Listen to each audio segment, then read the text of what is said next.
And welcome back to the Real Wrestling and to NXT No Mercy out of 10. NXT Premium Live event and a big show with lots going on this card as well.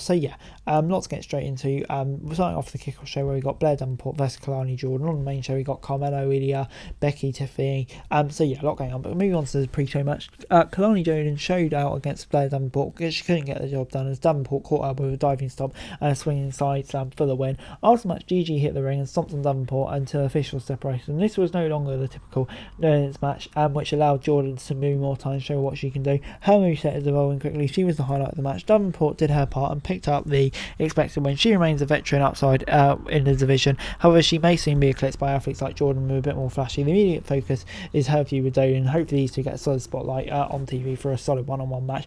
But yeah, for me, I thought this kind of worked here. Bright result for me, and just will continue to lead into that feud. So yeah, worked nicely and gets a 6 out of 10 for me. But on to the main card and starting things off with Bron Breakker v Baron Corbin. Breakker brutalised Corbin in a surprisingly one-fighting fight. After Mr. Stone distracted Breakker, he walked to the end of the days, which sealed the win for Corbin. This was better than expected, but it never quite told its own story for me. It was best in spots, but flat during beatdown sequences. The crowd did not know how to react for this match, despite being invested by the NXT action. This was indicative of the inconsistent build between these two. Well, money is still focused on the Von Wagner match.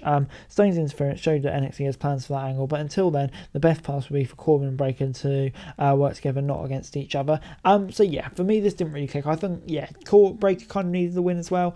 It kind of like how they tried to book it with Bron dominating, but yeah, for me it just didn't quite work. But moving on into the North American title match, Dom Mysterio versus Trick Williams. Dragon Lee is the ref. Dragon Lee and a second referee both went over the course of this match. Luckily for Trick, Dragon recovered just in time to count 3 after Trick caught Dorsey Dom with a bicycle knee strike through the North American Championship for the win. Mysterio was impressed against certain opponents lately, but he and Trick didn't click. This was a fine match, but contrivance over pure in reaction. Dirty Dom had come to an end, and Trick was the right man to take the cold. He is massively over and putting together in the ring. He still has room to grow, but needs to be tested. Dragon and Dom continue their feud on the main roster. Leachall has a chance to become a star by the end of the story. So yeah, for me this will all work nicely. Maybe it wasn't quite the big match we were hoping for, but I think Trick getting about is a great match. We're intrigued to see where it goes for Dom.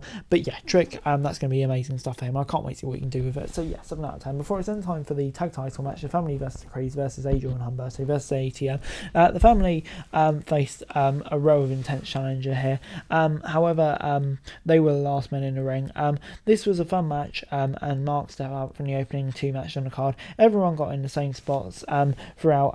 That was truly hard to spotlight anyone. Prince and Bronco were protecting this, just hitting their respective moves. Creed showed why they were always clearly established as top stars. Angel and Humberto received the least spotlight. This they will show more when they get back to standing 2-on-2 action, I think, but the Family cannot afford to lead into here. And yeah, they're setting up an exciting run.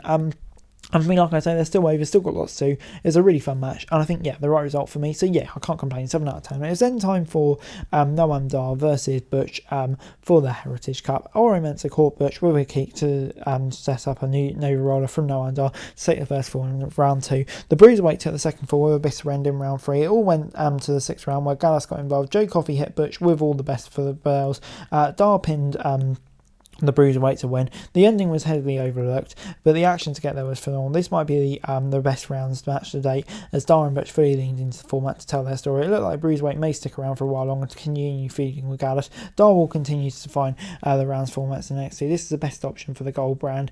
And I think Dar getting the win is the right decision, puts him over. Butch had a great run and go back to NXT. And a fun match between 2 kind of veterans for the developmental issue. But moving on into the NXT Championship match with Carmelo taking on Ilya. Ilya dominated the match early, but once again, Hayes got him going. He is hard to stay down. It's back and forth all the way to the end. It took H-bombs and a super H-bomb to end it. Afterwards, the new NXT champion hugged Melo in respect. Both men sold physical damage to their bodies.